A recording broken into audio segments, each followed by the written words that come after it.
All right. The original deathmatch this year that used its theme best in its mechanical design. We're moving on to the deathmatch awards, and we're going to start with the best theme deathmatch, which is just the identical mirror of the main match one, but for deathmatches specifically.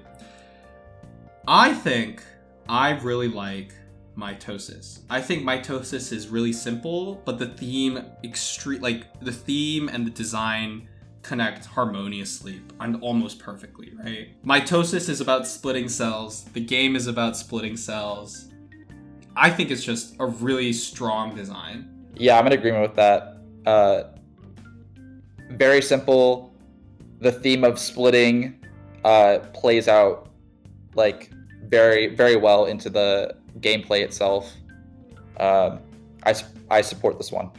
Yeah. Do you have any thoughts, X? Your own game is nominated. No, I don't want to talk about that one. Yeah. I think Gravity Pandemic. Maybe for a different category. Game. Maybe for. But I don't know if it's themed well. I don't know. I don't know what the Gravity or the Pandemic. I think someone just likes birds. I think that's really it. So. Okay, ZGD is like 4 nominations, so I'm asking Toby for his help on this one. He's typing.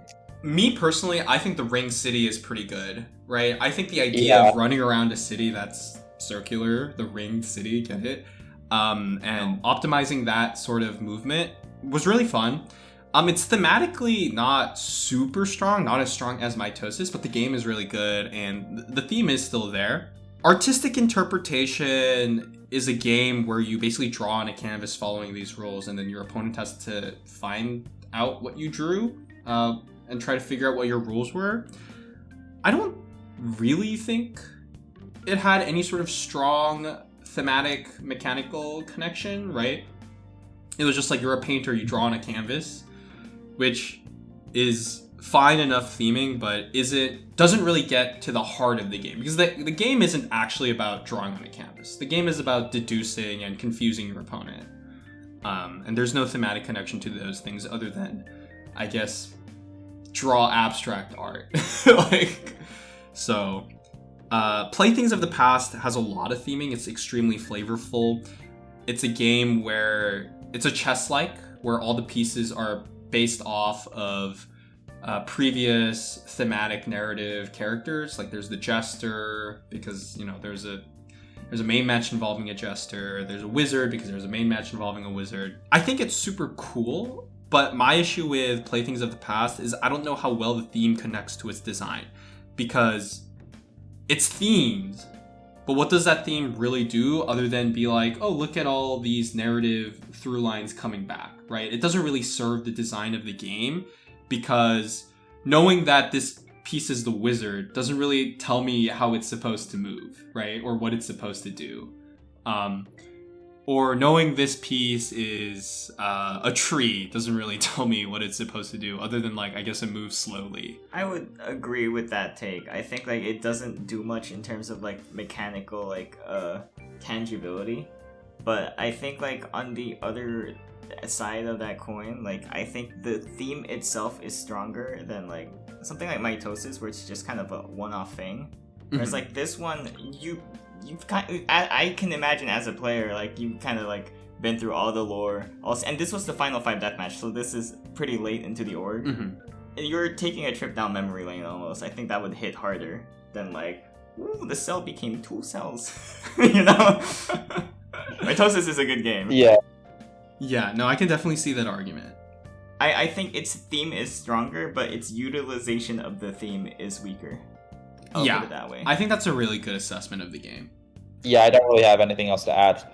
Toby gave me his thoughts on the DMs that were nominated, but not really in relation to the theme. So I'll bring those quotes up later. All right. Yeah, I think that's all I have to say about Best Theme Deathmatch. Hierarchy Rivalry, just to give a quick word, because we talked about everything else. It's a fine game. I don't really know how it's themed. It is themed, I just don't know how it's not as strongly themed as Playthings of the Past or even Mitosis, so. Oh, Toby did provide a quote for Hierarchy. What did he say? I did not watch Hierarchy. RIP. Alright. let's move on to Best Strategy Deathmatch, which is the best original deathmatch this year that primarily tests strategic and tactical abilities. So essentially just a game that tests strategy, but we wrote it fancifully because we're pretentious. Calculating moves. Yeah. My shout out for this category are the 2 vote games. I think there's an argument for both. I think both are pretty stratty in nature. Mitosis is obviously a strategy game. It's a game that takes place on a hex grid. You take turns. There's no chance involved at all. Wonderful game. I think it has supremely, beautiful depth, especially for a game that was completely originally designed from just the idea of a cell. I thought it was super impressive. The game is so well designed. I thought Suit stole it from somewhere, and he was like, "No, I made it up." And I was like, "That's crazy." So I just think it plays super wonderfully, and I think it's a shame we never got a second game of it. The one game we did get to see was actually pretty exciting and fun, so I think it's just wonderful. But Crossfire, I think, also deserves some serious consideration in this category. It is a strat psych game, but I think we previously discussed this a little bit in preparation, and I do agree after thinking about it that it is pretty, it leans strat because there's a lot of calculating and figuring out what the optimal time to strike or make a move is. And yeah, I think it's just really simple, plays super wonderfully. I think Jackson probably can speak more to how they both play. Yeah, so I think these are both very strong games. I will maybe be voting for both of them, but of the two, I think Crossfire is stronger. It's a little bit of a less elegant design than Mitosis, but I feel like you're having to consider so many different gameplay elements, your bidding amounts, when you want to move ships. I just think it comes together in a very, very entertaining game. And I think, dare I say, this might be my favorite DM overall of 2024. Wow. Yeah. That's high praise. Mitosis is also very strong, and I think the variations for Mitosis are also... not the variations, the anomalies. For Mitosis are very strong. I think just for flavor differentiation. Yeah. I think Mitosis is very good. Again, theming, very strong. But I found that it was a little bit less enjoyable to play and experiment with on my own than Crossfire. So Crossfire is my pick. And of the other ones that I played, I think I engaged with Chromatic Collapse a little bit. I thought that was also fun. Good game as well, just not as good as the other two in my opinion. I agree. As someone who's played Chromatic Collapse way too many times and both won it and lost it, I think the game is really fun. X's order is here, so he's going to leave us for a little bit, but that's fine. He wasn't going to say anything anyways. Bye, X. I think Chromatic Collapse is really fun. It's a great game. I personally had a lot of fun playing it. However, I think Crossfire and Mitosis are both tighter and more engaging designs. Yeah, it's all good. He's back. He's back with his... Is that boba? No, you got coffee this time. No, it's chocolate. Okay, hot chocolate. Iced chocolate. But going back, we're including all of this. Just straight. The fact that my drink choice made the cut. Yeah. But I think Chromatic Collapse just kind of pales in comparison to the other two. It's just a tough year for Chromatic Collapse. And I also think the game is rather sharp in a way that I find a little kind of meh, in the sense that in every game of Chromatic Collapse, the person who goes on to have a ridiculously strong lead at the start loses, because you make one mistake. The way the game works is essentially you have all your different pieces starting at the edge of the board and you have to make them all come together. And if you miss your timing on when they all come together, if you make a move to make them all come together and you're not able to get that goal, you're suddenly in such a terrible position compared to your opponent, because your flexibility when you're all clumped in the center is pretty much null, right? As opposed to your opponent. And so you basically have to perfectly calculate the time to strike, and if you flop or if you make a single mistake, you've just pretty much lost on the spot unless your opponent does the exact same thing back, and then you just keep going back and forth until the tiebreaker starts to matter. So I think it's a little weird in that way, and the way the endgame plays out. But yeah, I mean, still a really fun game, fantastic game. but I think the vote games are just slightly better. Mhm. Of the other noms, Line Gravity is kind of a solved game. No. I was sent here as the Gambit Game show, and sorry. Yeah, go for it. Oh, I was gonna bring up the Toby quote. Yes. He said he liked the Ring City, but felt it was a little bit too non-interactive, which makes sense. Yeah. This is like separate, but E also, I think, mentioned that she really likes that it's like a very well done make your own luck game. I agree. I think this was also something that Zero did well in a previous main match, so 2 for 2. Good job. Yeah, I think Ring City is really good. Yeah. Anything about Playthings of the Past from the person who lost it? He said, Playthings I think is super fucking impressive, but clarity and graphics would have helped a little. Altogether, I think it's an amazing game from a balance and technical perspective. So, yeah, very big fan. He didn't play the 3-hour version. That's true. There that was is true. Yeah. I think the other thing about Playthings of the Past that's unfortunate is that some of the rules were pretty unclear, and of course the graphics for how the pieces moved were also a little ambiguous or difficult to understand. And both versions of that DM that were played in Final 5 did end up having a rules misunderstanding that impacted the game pretty clearly. In Space's case, it pretty much lost him the game on the spot because he didn't realize that diagonals didn't work the way he thought they did. And Toby also made a blunder not realizing that was true, and he lost a lot of momentum, and Dems was eventually able to like kind of claw back. So I think that's just kind of unfortunate, and I think my issue with Playthings of the Past lies in that complexity. I think it's a game that has a lot of complexity and that is just surefire to cause issues like this, and I don't know if that complexity is necessarily conducive to a better game. I think it's super impressive that the game is somehow still balanced and plays well, but I don't know if that complexity is necessary for the game to play well, if that makes sense. Yep, that makes sense to me. Yeah. And then the final one, Guidance Right, I actually think that's my favorite of the Guardians strategy death matches. I think it's just slightly more elegant and is kind of fun because it has kind of a psych element to the start. You have to figure out like which pieces you want to claim as your own, and if you both claim a piece as your own, it just disappears off the board. And then once you basically set up your position, you have to basically advance from there. My issue with it, I have 2 issues with it. Number 1, I think some of the piece movements and powers are a little hard to wrap your head around. Once again, I feel like there's some complexity for complexity's sake.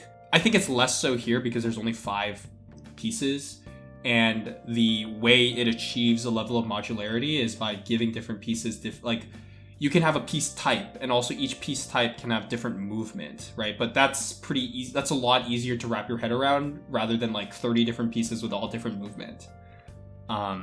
But I still thought some of the like powers were a little unintuitive. And then the other thing is ties are non-trivial in this game. It's actually, I think, an open problem to figure out if a game of Guidance Right is forced to be a tie. And so there were a few games where people were just like moving their one piece around on the board, and we just kind of waited until like, oh, this kind of looks like a tie, right?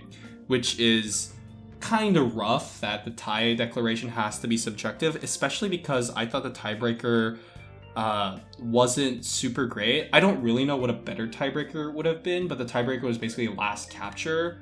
But that's kind of an awkward rule with the way sacrifices and exchanges work, right? It kind of discourages that type of playstyle, which is pretty common in any strat game. So I don't know. I think there's a few flaws when and then the other like vote games and the CO, I think the Chromatic Collapse game don't have as many glaring flaws, in my opinion. I'm surprised Compass Collisions wasn't nominated. I'm gonna be real. That's probably my favorite, but it wasn't nominated. So yeah. Yeah. Yeah, I don't know. I think that was the best strategy deathmatch, but unfortunately it did not make it to the list, so. The best from the ZDD ones, at least. Yep. Moving on to best psychological deathmatch. This is a very tough category. Ooh, yeah. Well, I think my game, I don't think really counts. Tactical Escape is cute, but I don't think it quite makes it against the heavy hitters here. However, the heavy hitters here are pretty good. There's Crossfire, which we've already talked at length about how great that design is. There's Hierarchy Rivalry, which I gave some criticism for not being themed, but as a game, I think it plays super well. Super fun, super simple, and it's a good psych game. Renown's Fate, I think, Jackson, you have some words about this. Yes. Let me, wait, no I don't. Wait, so, the game I did have something to say about was Crossfire, and I found that I played like 5 or 6 practice games with Fruit, and I felt like in every single one, the loss came down to a strategic blunder rather than someone getting outplayed psychologically. Or so in that respect, I don't really think Crossfire is a psychological DM. Maybe at like a super extremely high level it is, but not even in the live game between Amaranth and Fruit did it come down to that. So I think I wouldn't really recommend Crossfire for this particular category. I wish Warriors Death Redux were allowed though. That would have been my vote. That would have been my pick too. I will say there is one specific anomaly for Crossfire that makes it so it's more psych-like. Yeah.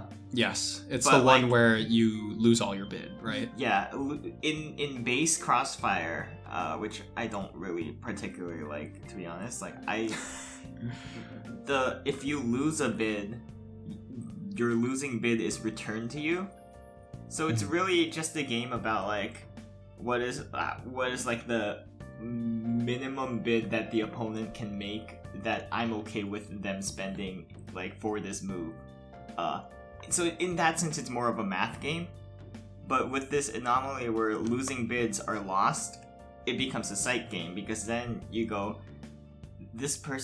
my opponent's probably gonna value this move a lot and spend big. I'm just gonna save up on my chips. I'm gonna spend nothing, and they're gonna spend 18 or whatever when they could have spent 1. In that sense, it becomes psych, but that anomaly never got picked. Period. Yeah. I mean, it was only played once, so yeah, makes sense. But yeah, I agree with that. Out of the psych DMs, and I can talk a little bit about Renown's Fate. I think Renown's Fate is a poker-like, which I think has been decried in recent years, where you assemble hands and then you just bet, right? It still has some of the issues that poker-likes generally have, which is a long play time. I do think the game tries to remedy that by introducing some strat elements and also having more definitive tiebreakers and ways to speed up the game. That said, I do really like the game because I think it is very fun and I think it's very simple in its design. Essentially, the game is a poker-like where there are custom hands. There's 3 card hands, 4 card hands, and 5 card hands, and which hands are used depends on basically how the community cards are decided. And the way the community cards are decided is through a mechanic called Renouncing Fate, which has nothing to do with Renouncing Fate at all. However, you basically pick and choose which community cards you want from a group of 3. And if you both select the same one, I think if you both select different ones, nothing gets selected, and if you both select the same one, I'm gonna make sure I don't misspeak here. We have a repository where we can check this. I now see what you mean for what you meant when I had something to say. I thought you meant did I have a Toby quote? I'm he didn't say anything about this. Oh, I mean, yeah, he probably didn't say anything about it. I don't think he played it. Yeah, so if both players pick different cards, they're both discarded from the pool, but if you pick the same card, then that card is now considered locked and is definitely a part of the pool, right? And basically based on how you choose across these different sets, you can either have 1, 2, or 3 community cards, and then you can build different hands from there. So I think there is actually quite a considerable amount of strat. It is still primary psych, but there's definitely some amount of oh, I want to strike this. So I don't know. I think it's a pretty elegant design, pretty simple, and well done, even if it suffers from some of the problems that poker likes always will suffer from. And I also thought the game between Gold and Pumble was very good. So yes, that was extremely good. Yeah, that game was very intense and had a lot of good moments. Do you have any thoughts, XNimus? I don't. You don't? No thoughts in that head of yours? I think this category is hard. There's a lot of heavy hitters, but some of these heavy hitters don't really feel like they belong. Primarily Crossfire. And I think Unlucky for some is also kind of in a weird spot because yes, all the games are individually psych, but the game is mostly about testing like multitasking skills, right? It's more in line with channel hopping than it is with, I would say, like Black and White 2 or whatever. So it's kind of interesting. Yeah. I do think part of Unlucky for some is very good. I think Wandering Knots and Crosses, the sub game you play in that game, is a really strong side game. And I'm honestly surprised we didn't just see that as a game. Yeah, I agree with that assessment. I did like Unlucky for some, and I enjoyed watching it. But I would probably pick like Renounced Fate over that game. Mm-hmm. Next one, Best Mental Deathmatch. The best original deathmatch this year that primarily tests mental agility, and that includes things like mathematics, memory, observation, etc. Okay, well, I think it's Logical Horror.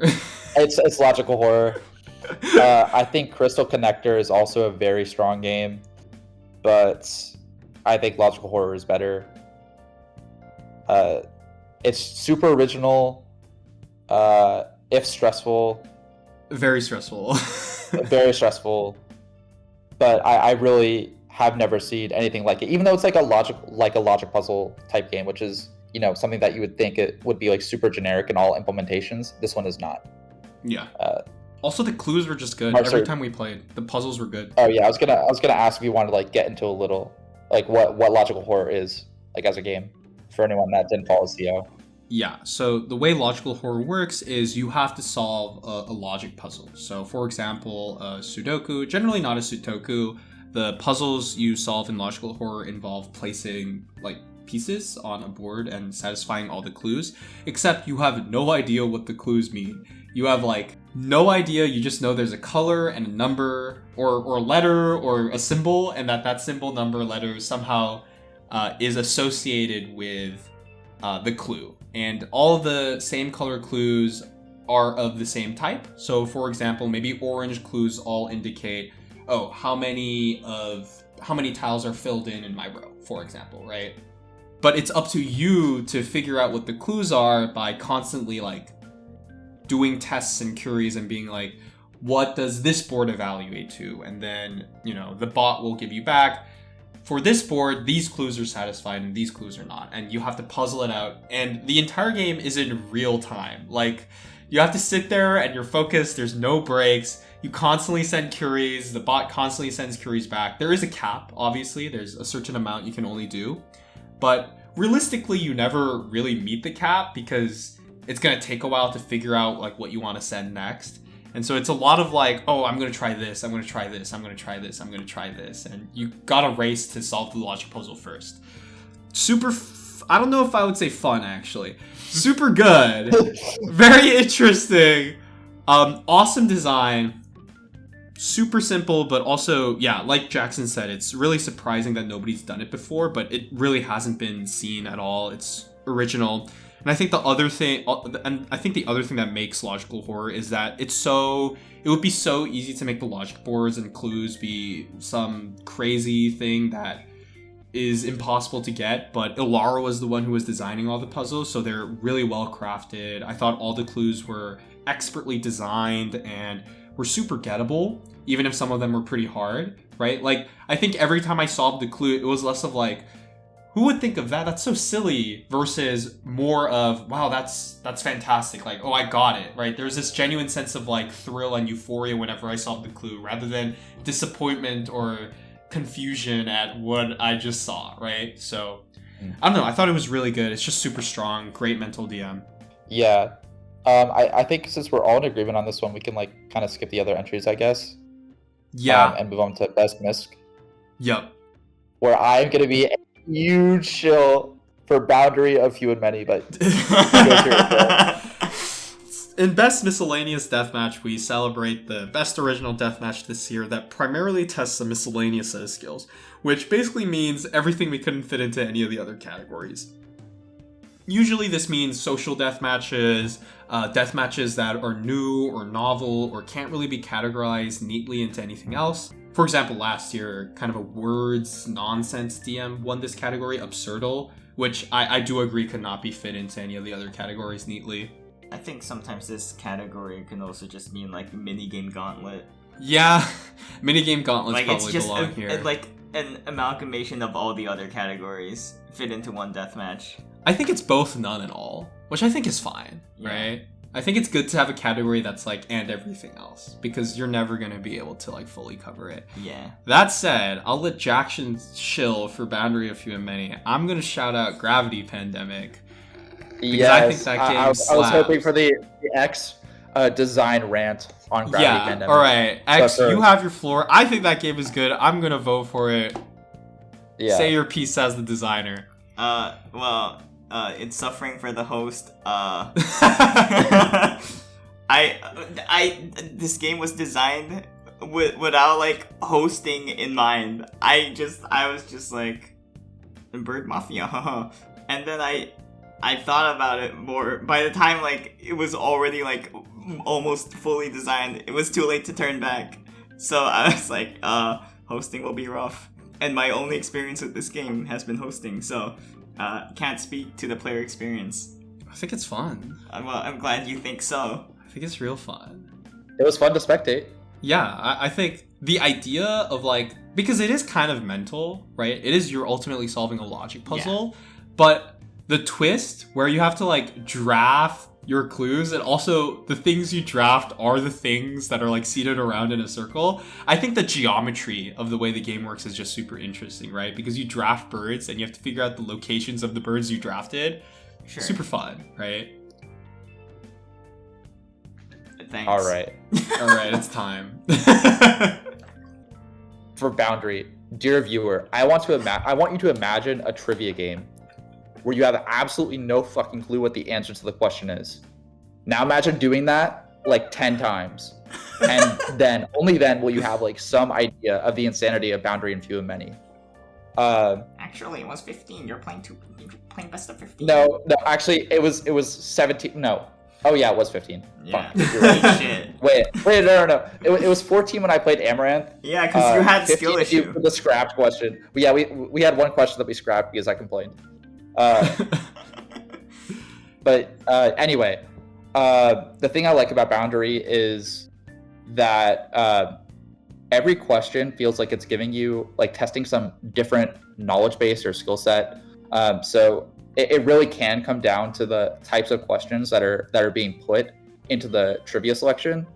I felt like the first time the game was ran, it relied a little bit too heavily on like the math and computer science base, which unfortunately I feel like disadvantaged one of the competitors a little bit too heavily. Mm-hmm.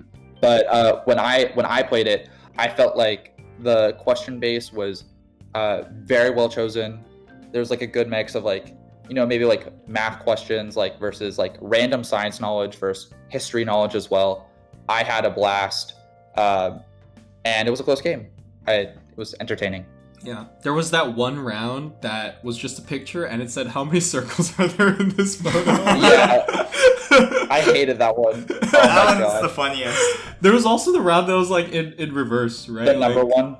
Yeah. Wasn't there like a round where it's just like how many like messages from the Swap 61 bot was generated? Yeah. And Yes. you can't see like the messages like generated from the other players. So it's just like so good. take a shot in the dark. And for those who might be wondering, dear viewer, who are like, okay, how the hell are you supposed to figure this out? A mechanic of the game was you could request hints, right? You could request hints, but they would disadvantage you a little bit. Like they would give you basically a penalty.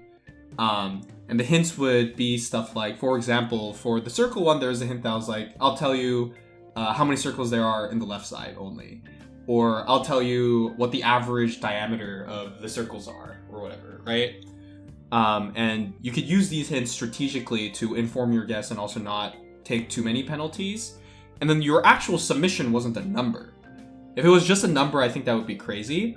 I think the interesting part is it utilizes the boundary mechanic, which is you submit a range. You're like, I think the number is in between this number and this number. And if you submit a long range, right, I think the number is between 0 and a trillion.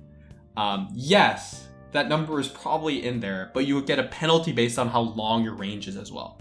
So you could pinpoint perfectly be like, okay, I think this is exactly 17,053, so I'm going to submit 17,053 and 17,053, and you would get a score of like 1 because your range is 1, and the lower score would win, versus like trillion to 0, that's a lot of numbers. So I don't know, I thought it was a super fun take on a trivia deathmatch, and definitely lives up to the category, right? Miscellaneous deathmatch. It's like estimation, trivia, not really something you can categorize neatly into everything else. It was fun to watch. It was fun to come up with some of those questions. I had to test your set of questions, Jackson. Yep. There's a basketball question in there that I got perfectly right, and Sudo was like, what is wrong with you? Oh, I thought you were the one that put that in there. I didn't realize that Stu did it, and then you tested it. Yeah, That's and then really I funny. tested it, and I was like, I don't think I'm a good test for this, because I don't think anybody's actually going to get it perfectly correct, but... Yeah. I was super thankful for that question, by the way. That, like, bailed me out massively. Well, it's also because Amaranth isn't American, but... Yeah, I mean, okay, I am not, like, some basketball nerd, okay? Like, I had to guess for that one, too. Yeah, but really fun game. Honestly, I think it's Yeah. going to come down to one of those two. I think those are, Gravity Pandemic and Boundary are both stellar games. I personally like both. I think it's crazy that Jackson and I are sitting here praising a trivia deathmatch. That's how good it is, Yeah. We're sitting here being like, yeah, this trivia deathmatch is good. The game where we were asked, like, the height of, like, the Eiffel Tower or something. Yeah, that game's good. The depth of the Mariana Trench. Yeah, the depth of the Mariana Trench. Yeah, no, fantastic game. I think the hint system worked really well. I thought a lot of the anomalies were also really funny. Oh my god. Yeah, so I don't know. I just really liked it. Cool. Next one. Best depth for min rules deathmatch. Best original deathmatch this year that had a lot of depth relative to the rule set length. I think this one has to be Mitosis. Yeah, I agree. I think it has to be Mitosis. A lot of these other ones are good. I don't... Okay, I'm confused why Compass Collisions is here and not in Best Strategy Deathmatch. I don't really think that game has been rules. That game has a lot of mechanics. The board disappears. There's an elemental mechanic. There's a movement mechanic. Like if you move right, you change elements this way, that way. Mitosis, on the other hand, super simple game. It's a game you could summarize in maybe like 3 sentences, even to a stranger who's not familiar with Genius style games, and they would probably get it. They could probably play it with you, right? Wait. Do you want to try to do that right now? I don't think we actually fully described the rules for Mitosis. You should do it. You played it the most. Okay, I'll try. You're splitting one cell into 2 to occupy a hex grid, and the last person to be able to split a cell on the board wins. Yeah, that's it. Oh wow. That's it. I guess technically there's you have to place a cell first and then you split, but Yeah, you have to place the cell. But yeah, that's it. That's literally the entire game. And yeah, you could sit down, as long as you have some sort of hex grid, you can play it with anyone, right? It takes maybe 2 minutes to describe the game, and you can split it anyway, right? As long as you split it like this. Okay, I'm doing a hand motion, nobody can see it. To the two yeah, as long as you cells. split it parallelly, because it splits the way intuitively you think a cell would split, and that's it. Yeah. The one downside, I think, is that you can't really play it that easily on pen and paper. It's very much like an online sort of thing. You need like spreadsheet sort of thing. a big eraser. Mm-hmm. Yeah, you need a big eraser. But obviously that doesn't really have anything to do with the best depth or min rules. A clear winner from my perspective. I agree. I think Mitosis is the clear winner here. Just a truly elegant design. One of the most elegant designs, I think, of the past year, because I think this community just loves increasing rule length. But that one is so simple. All right. Best DM to Spectate. Oh, I have several thoughts. Jackson has a stand for this. All right, let's hear it. Okay, I think Eden versus Alara is, at least of the strategy-based games, the best of the year. I felt like there was so much tension. and it kept on going back and forth between the two players, which doesn't necessarily tend to happen in strategy games. Like usually one person is better consistently throughout the entire time. That was definitely not the case here. It was just super exciting, and it went all the way down to like one piece from both players, and it ended with Alara like tricking Eden, I think, into a losing endgame, which was just super exciting. Like from start to finish, just an amazing game to spectate. And I think we all have another very strong pick in Amaranth versus David for Liar's Dice. That one's good. Yeah, where Amaranth came back from sudden death, essentially, like 4 separate times, I think. Yes. He was down by 4 points, and it was like match point. You needed 11 points to win, and David had a 10-7 lead. Yeah, 10-7 lead. Watching that in real time was fucking crazy as someone that wanted Amaranth out. Like, you cannot imagine my position at that at that point in time. I think what adds to it is like Amaranth is like a 3-time genius winner at that point in time. Yeah. Mr. Undefeated. This is the first deathmatch of the season he goes to. And then like he's like about to lose like pretty like handily, and you're just going, oh my god, is this like new player David gonna like be the one to do it? And then why is he choking? This isn't part of the plan. What's going on? Yeah. I mean, I don't even think David choked. Yeah. I'm gonna be honest, as someone who was there and also hosted like the final round. I think he kind of choked. Okay, the final round he choked. He had such a better hand. Like he had way better RNG. Yeah, he choked the final round. However, I think Amaranth got better. Amaranth definitely got better RNG at least one of the rounds. I think it was like 10-9. Correct. And yeah, honestly, Amaranth just clutched up. Definitely totally outplayed David. Incredibly impressive win. Going back to Compass Collisions, though, I also really liked that deathmatch. I think it was so close all throughout the game, and to give context to everybody who wasn't there to watch it, Eden and Alara were basically trading advantage for most of the early and mid game. You could make an argument that like one person was slightly ahead, but it was really, really close. And then Alara does an extremely funny move where she blows up 80% of the board with a single capture because it causes this chain effect where everything dies. And in her own words, she did it because she thought it was funny. But I forgot to bring that up. I can't believe it. Here's the issue. It turns out it's a complete blunder because she blows up the board and then Eden has a winning endgame. And Alara kind of just like tricks Eden into thinking it isn't a 1 endgame. And Eden is like, okay, well, I'll play a waiting move. And then the waiting move is an insta blunder back. And Alara immediately capitalizes, traps Eden's pieces, and the game is over. Like, super intense throughout, ends on a total bang. Has an extreme ways moment. Awesome watch throughout. Yep.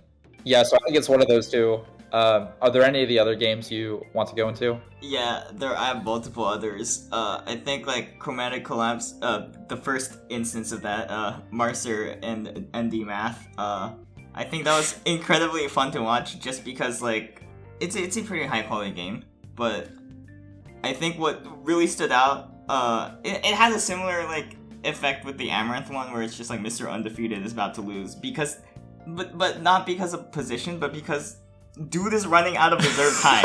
I've never seen that happen. He was down to 7 seconds in the end game, and then like I think by the end of the deathmatch, Marcer was like down to 2 seconds of reserve time. I had 2 seconds. That's I had crazy. 2 seconds. Oh my god. And so like crazy. every turn Marcer takes is like suspenseful because it's just like, oh my god, he's taking over a minute for his turn.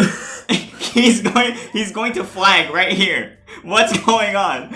I was riding the bus on my phone just as I was watching this happen. I was like, I'm gonna miss my stop. I'm so glued to my screen right now. Yeah.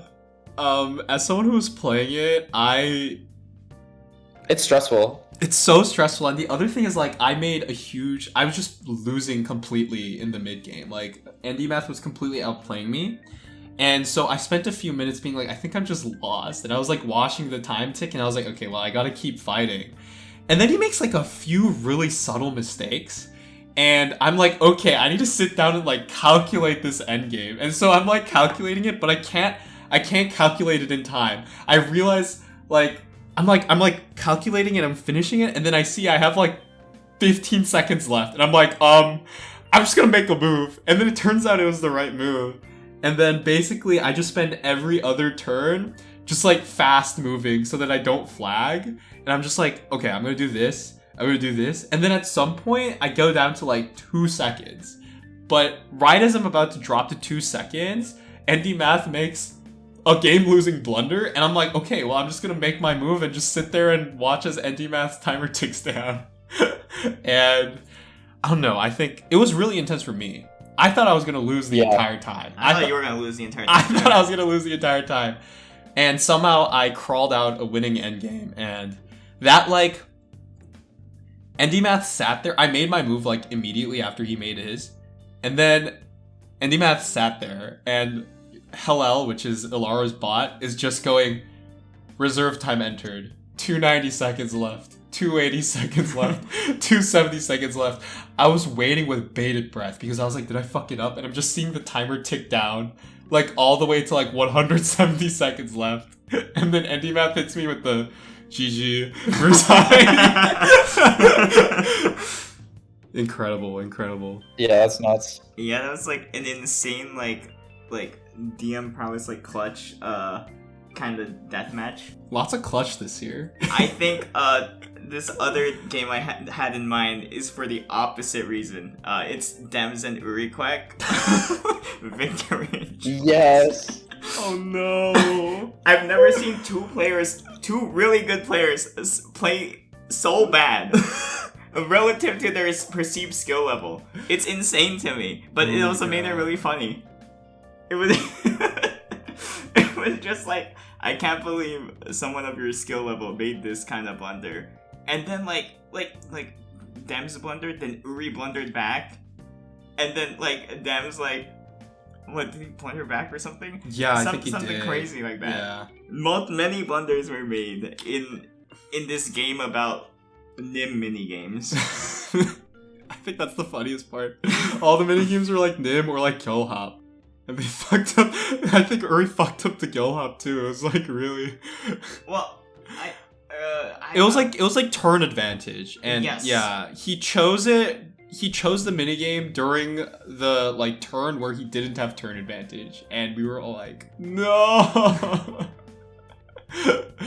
But the thing is, like, even until the very end, like, because Kill Hop was the last game played, and really all that came, if both players just play perfectly, it just comes down to like who played first loses, or who played second loses, something like that. I think it's who plays first loses, because Uriquack chose it, and we were all like, yeah. Oh no. But like, even until the last moment, because there were so many blunders in all of the previous minigames, Dems had like the last turn, and Uri was like baiting Dems into like making like a mistake. Uri's like, I've won, like, and hoping that Dems would like Hail Mary call a hop that doesn't exist, and then lose points, and then lose the game off of that. And like, because of how they played previous mini games beforehand, we thought there is a non-zero chance Dems falls for this. Any if they were both playing at their peak, if they were like both being competent, we just like go like Dems wins, let's wrap it up, right? But because they both played bad the entire game, the entire deathmatch, even until the end when it's supposed to be decided, it really wasn't decided. Yeah. Yep. Yeah. What a wild ride. Also, Uriquack was up 2-0. We'll talk about that later. Yeah. But he was up 2-0. He was up 2-0 in a best of 5. Yeah. Or first the to Golden 3. State Warriors. Man. Crazy. Another clutch victory by Dems. Yeah. There's a lot of clutch this year. I'm gonna spoil a Gambit game, like majorly. So if you don't want to hear that, I guess like skip, I don't know, like 3 minutes ahead or something. Whirlpool, Gronkle versus Nolux. I think the editing does a lot of the work too, but that shit is peak. So Jackson, you haven't watched it, but basically what happens... I have not. So Whirlpool is Short Circuit or whatever it's called in Epic Mafia, which is the monorail variant. Okay, yeah. We didn't play that, but... Yeah, it has cross tiles and like wildcard tiles that can be used for any type of piece. So basically better monorail. And Nolux is DMO, So he has advantage. Like, he plays the opening pretty perfectly and basically kind of guarantees his win at some point. Grunkle sees that he's about to lose, and he goes for a gambit. He plays a move that looks incredibly illegal. And Nolux stares and is like, why did you do that, bro? Like, this is illegal. Or were you trying to have, like, a moment, right? Like, the genius moment where I make a move and then you immediately call illegal on me? And Nolux stares and he's like, no, I'm gonna call illegal. And then it turns out that Grunkle has a giga observation brain. He uses every single tile left to construct some, like, heinous, like, crazy loop that barely works, and he's like, I got you, I cooked you, and then clutches it out. It's incredible. That is insane. Here's some production backstory. Everybody thought Grunkle had lost. He played those moves, and then he was like, and then everybody was like, oh, he's trying to bait like a false challenge, right? And when Nolux said this is impossible, we were getting ready to wrap it up. We were ready for Grunkle to say, all right, I lost, right? I messed up. So we were getting ready to like wrap up and be like, okay, let's move on. Let's get ready to like move back to the main hall and do his exit speech. And then he stares at the camera and goes, when I call out my pieces, can you play them as soon as I call them out? One by one? And Sam is like... That is aura. That was indeed aura. And then Sam is like, I mean, yeah, go for it. Yeah, we can do that. And he like fiddles with like the technology a little bit. And he's like, okay, Grunkle, go for it. And he starts being like, all right, Charlie 4, I want a purple. And then he just like walks through them one by one as he slowly assembles this like crazy loop. And you can see Nolux's color like drain from his face as he realizes what is about to happen. And like Grunkle places a tile that makes his like loop really obvious, and Nolux is like, yeah, well played. And in the backstage, production was like popping off. We were like, oh my god, like holy shit, what is going on? And then we were like, wait, does this actually follow the rules? Like what if we don't understand the rules? Like we need to go reread the rules again. Like we need to make sure this is actually legal. And then we're sitting there like reading the rules and we're like, no, he cooked us. He cooked us at our own game. That is nuts. It's nuts. Absolute nuts. One of the great... And I think the best part about it was 100% intentional. That was exactly what Grunkle was baiting. Grunkle wanted Nolux to think it was impossible, fell right into his trap, called it like immediately, like the Catane observation god he is, and then pops off like crazy. I don't know. I just thought it was incredible. So definitely a shout. Yeah, no, that seems really fun. Yeah. There's so many good candidates for this category. Yeah. I don't know which one's gonna win. Anything else from Gambit Game? All in Goofspiel has the shock factor. Do you know what happens in All in Goofspiel? I do know what happens in All in Goofspiel. Grunkle loses. So I think in that sense, it's very fun to spectate because I'm sure you know what All in Goofspiel is. It's just, kind of a total 50-50 game, always resolves to a 50-50. And he just loses it. I don't know, otherwise it wasn't super impressive. I think it's mostly the novelty factor of, Grunkle lost to Kathy, right? Yeah. And we all obviously know how good Grunkle is at this stuff, so. I want to briefly touch upon memory math of Zach Spicy. I don't think the match itself was particularly interesting. It's just the ones Spicy starts winning points, and it cuts to a confession of Spicy explaining his strategy for the game. It's really just you say a bunch of numbers, and you have to use those numbers to make put them into an equation that makes a specific number. And you kind of take turns saying a number, so you don't want to be the guy that says a number that makes the equation, right? Spicy. It's a straightforward game, but initially you get Spicy just being I'm not good at this kind of game. My math is not that strong. My memory is all right, whatever. But he's winning. He's dominating, and the reason for that is it cuts to his confessional where he's just using the 10 minutes of prep time for this deathmatch, I memorized every multiple of 19, every multiple of 17, something crazy like that. That's really funny. Yeah, and I just thought that was like, that gave me like the vibe, that recaptured the vibe of like the show The Genius. I think that's why it got nominated. That being said, the match itself was not that interesting. It was kind of a stomp, but the Yeah. spicy strategy was really strong. I think he specifically did like 76 divided by 19, and his opponent just didn't know that was 4. Yeah. And he was able to basically create 4 always and have it in his mind, so really good strategy. Yeah, I mean, there's a lot of other good ones, but I think those are the main ones I want to shout out. Yeah. Like the Pumbledore Gold Renounced Fate is also really good. That's also really good, yeah. Yeah. Dems versus PRCS Math Hierarchy Rivalry was also really good. That shocked the world when the results were announced, because I think PRCS had like an insurmountable lead, and then he blunders, and then Dems like plays pretty perfectly and clutches up. Lots of clutch. Mm-hmm. All right. Most innovative deathmatch. I think this is a hard category. My choice is Gravity Pandemic. I think looking at this list, I think for me it's like basically the same 2 contenders for Misc, like Boundary of Few and Many and Gravity Pandemic. I think, yeah, I don't know, the other death matches, like you can kind of look at them like, let's like play things of the past. That's like a chess, like Victory and Choice. That's like Nim, you know. Whereas like I think these 2 are considered innovative for the same reasons they're considered Misc. Like it's never been done before. It doesn't test the same skills that like other death matches like typically test. Yeah, I don't know. I don't have much more to say. This is one of the few categories where I did not like fully finalize my opinion ahead of recording this, and I'm still unsure what I would support. But again, I think Boundary of Few and Many and Gravity Pandemic are both like good shouts. I think the CO noms are both very good as well. I just agree, the way that they incorporate like bots into producing the game and making it even feasible to host in the first place. Those 2 would probably be my picks overall. But I agree. I think Marcer can go into those in more detail. At least Logical Horror. Yeah, I think Gravity Pandemic is probably my personal pick if I had to choose one.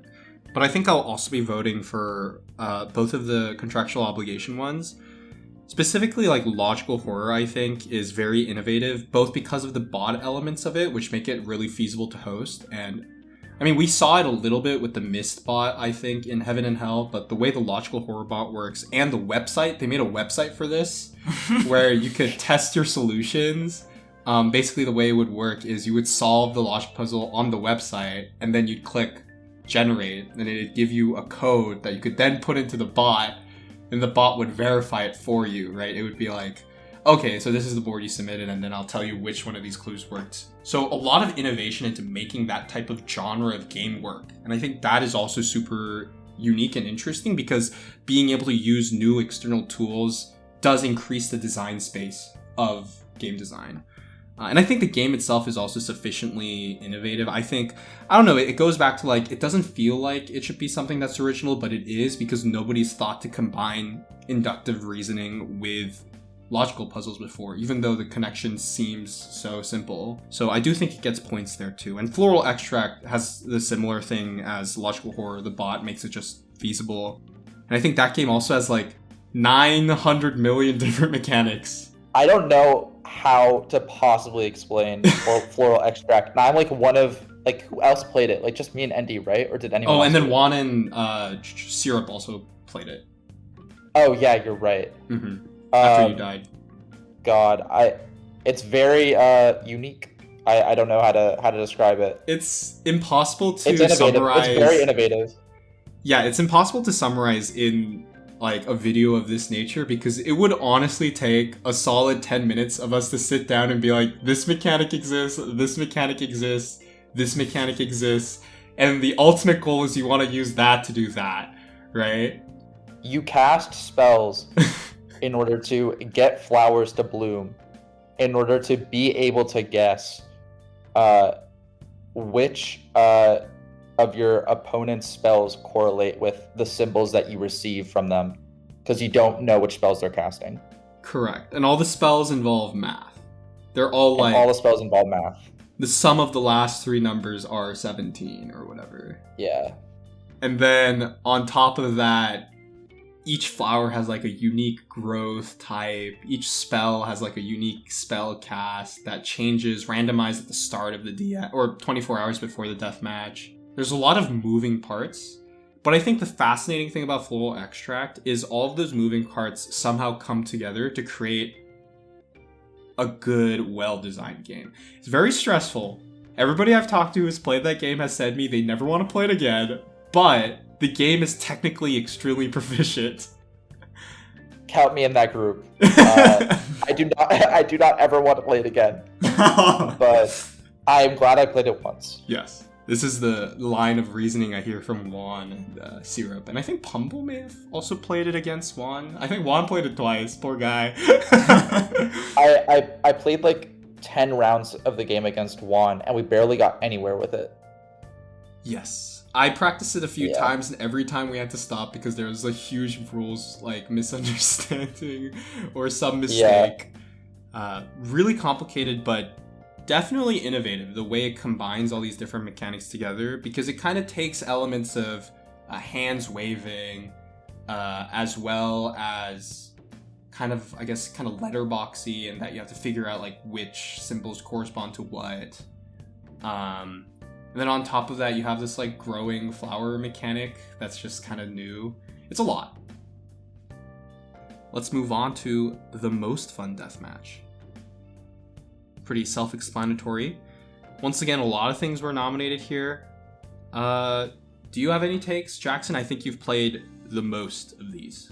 Yeah, so, and I've even played all the Gambit Game ones that are mentioned here as well. Yeah. So I would say, of all of these, Boundary and Few of Many is so fun. It is just an incredibly fun game with a good question bank, I guess. So like it's obviously designer dependent and even like, you know, run dependent, but that is my pick. I don't know why Logical Horror is on here. Like it's an amazing game, but I did not think it was very fun. Warrior's Death. Wait, why is Warrior's Death on here? Most Fun DM allows non-original. That's why the Gambit Game ones are also on here. Oh, yeah, okay, that makes sense. Warrior's Death is also very fun. I just think some bouts can be like kind of boring to play out. So that's why I wouldn't necessarily pick it. Crossfire, very fun. Probably my second place. Mitosis, amazing game. I don't think it's super fun. All in Goofspiel, I think it's pretty fun, but it can be kind of annoying to like blunder early on in the game and then just not really have anything you can do about it. Yeah. Traveling Salesman, I just think it's kind of RNG, to be honest.